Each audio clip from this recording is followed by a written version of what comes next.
as you go along, you're going to come across things that are seemingly impossible. In the MGLs, we talk a lot about creative alternative strategies. You've heard this term before. Personal opinion, we talk about it wrong. It's my personal opinion, I'll hold it to myself, and I'll tell everyone who listens.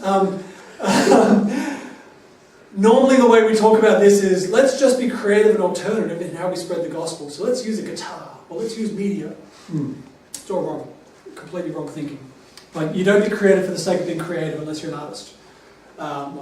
So, the whole thing is, there is an impossible blockage. You now need to be creative in how to get around it, or alternative in how to get through it.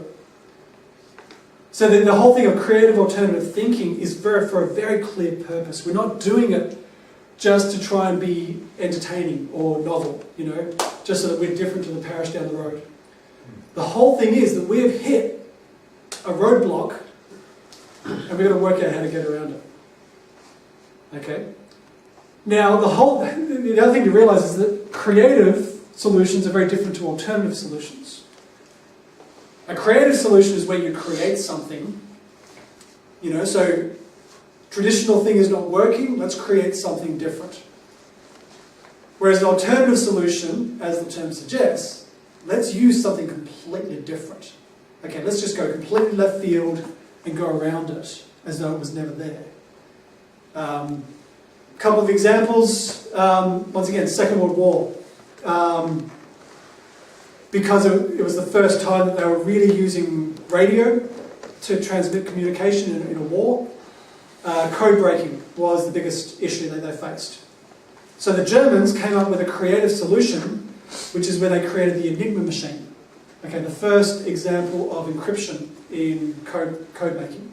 Brilliant piece of engineering. So basically every day they would encrypt the message and only the person on the other end of the machine could decrypt it. Okay, that was a creative solution. The Americans used an alternative solution.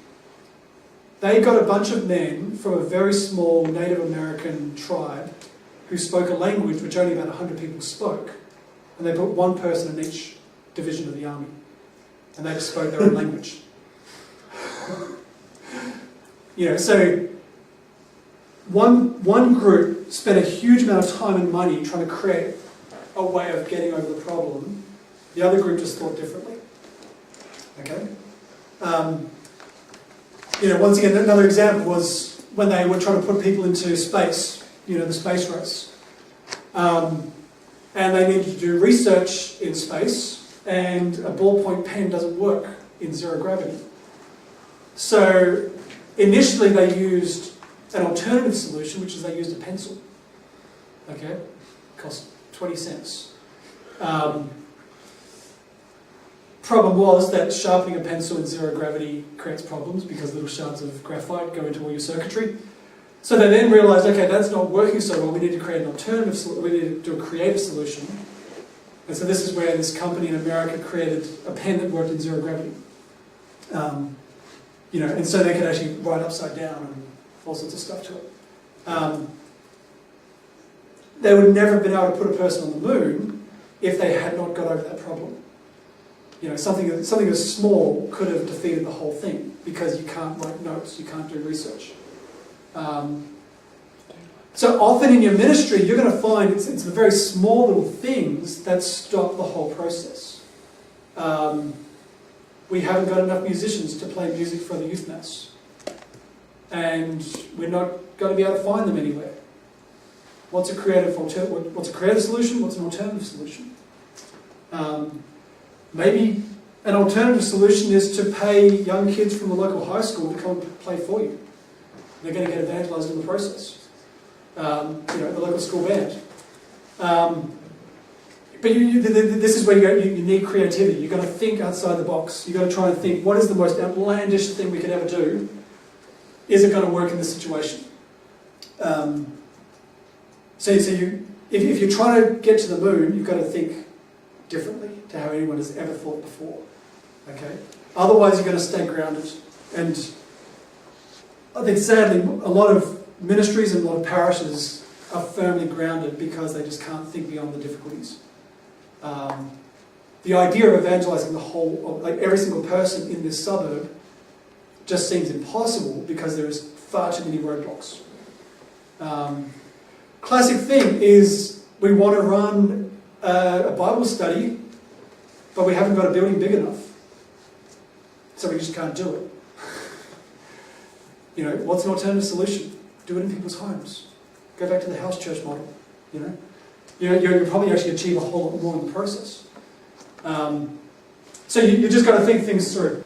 A big part of the problem is that there's such an urgency in ministry that we're almost destined to failure. And once again, because the church is so often running on a one-year cycle, it's like we'd like to think differently, but the event's in July. We've got to do it now. We'll think about it later. You'll never think about it differently. Okay? And the same thing with a youth ministry. Okay, you've employed your youth minister for 2 years. They're just working to try and prove that they should have their job.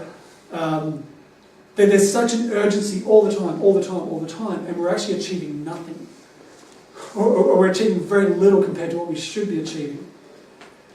If we actually slowed the whole thing down and took the time to think, I think we'd find that we actually achieve a whole lot more.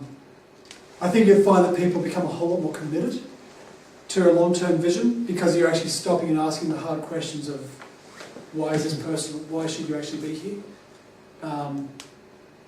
Getting back just briefly to that question of why is actually a discernment question as well. A lot of people are in the wrong ministries. The classic thing is that if you're under the age of 30, you just get pushed into being a youth minister because you're young and we need youth ministers. And how many youth ministers burn out and lose their faith? Like there is just a graveyard in the church filled with youth ministers who are now really good atheists. It's sad but true. Because maybe that was not where their passion was. Maybe that was not actually where they were called to be. Maybe if we actually sat down with them and asked the hard questions, we'd realise maybe they should be more involved in prison ministry. Or maybe they should be working with people with mental illness because that's their background or that's their passion. Often we're putting people in the wrong place and then we wonder why it falls apart or why it's not actually bearing long-term fruit.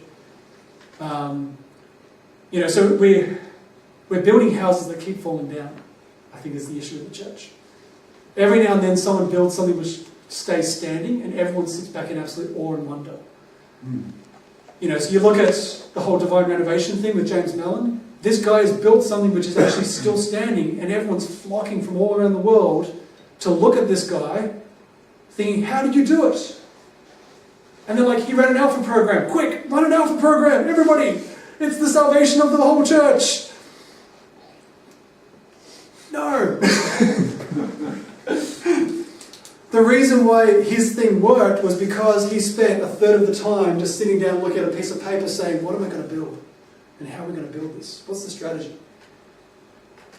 The problem is that we start throwing bricks and hoping that it's going to form a wall. and we think as long as we're busy, we're going to keep our jobs.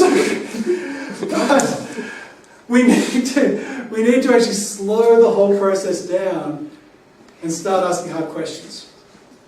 Okay? And I think if we do that, we're going to realise that we're actually going to start bearing proper fruit.